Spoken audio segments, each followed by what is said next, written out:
Welcome to the DDoS attack script that I created for the final research project for 4960 with my partner Kavari. So for my portion, as stated, I made a very simple DDoS script to show how simple it is and how that it can be run, and it's quite short. So let's get started. So here we start off by importing two libraries. We import the socket library because it is how we'll be sending our requests and our attack method. It is since it's a form of interprocess communication. So it'll be our way of sending messages across the network. And then threading, because we will be using multi-threading, so that way it's not just one instance over and over, it'll be multiple instances of the program being executed at once. Next, we designate our target with their IP address. In this case, it is my home router, the local network IP address that I'll be DDoS attacking. We did this because these attacks are highly illegal, so the best way to show it working, I thought would be just attacking my own router. I'll explain more in that detail. After picking our attack, we choose the port. Here we're attacking port 80, which is in charge of HTTP. So this DDoS attack is based on the HTTP layer of the OSI model. And finally, our fake IP address.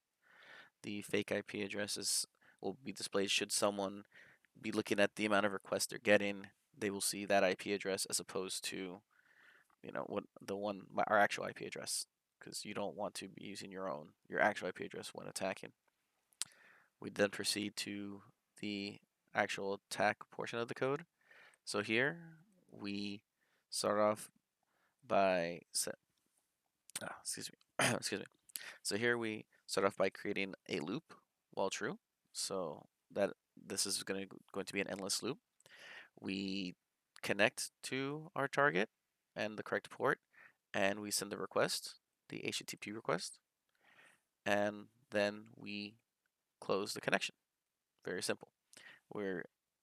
Because it is an infinite loop, it will just endlessly connect, send, close, connect, send, close, over and over.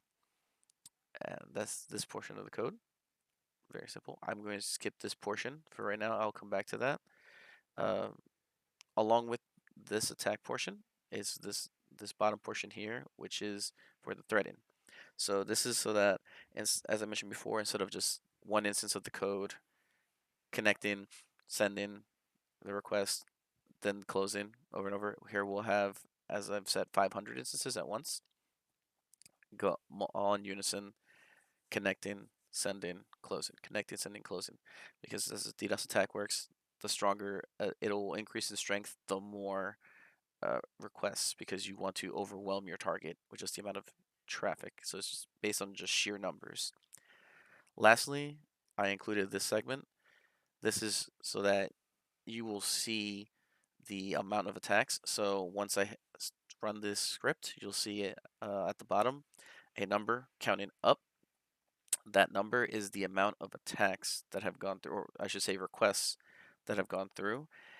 Now, I should say that it does heavily slow down the script to print that, to keep a counter of all your attacks and print it. It does slow it down greatly, but I included it for this portion because I wanted to show that it is running and in real time to show that it is working.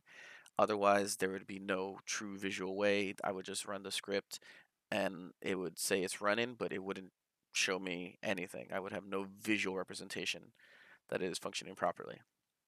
So we will start running it now.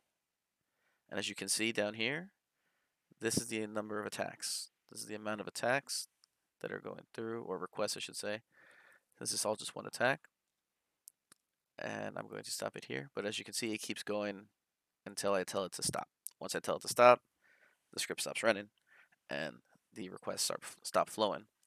Now, because this is just one computer doing it, even though it's 500 instances, it's very small. It's not going to have much effects, for a while, if any, depending on the target.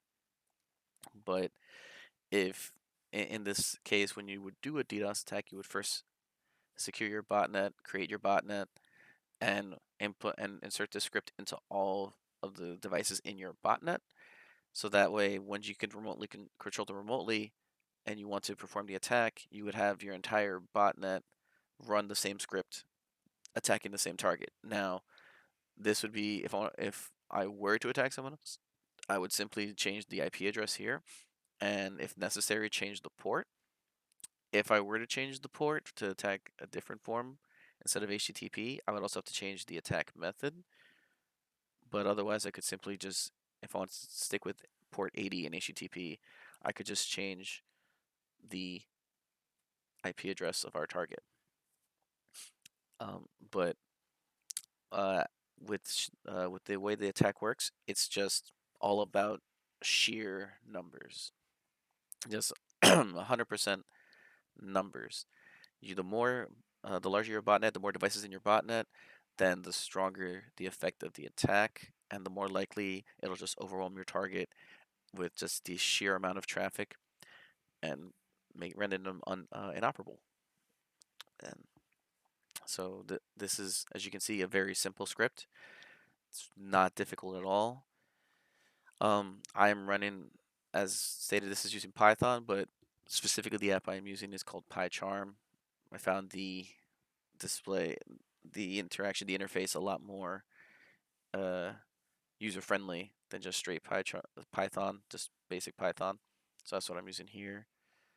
And that is it. Thank you very much, and I hope you enjoyed the presentation.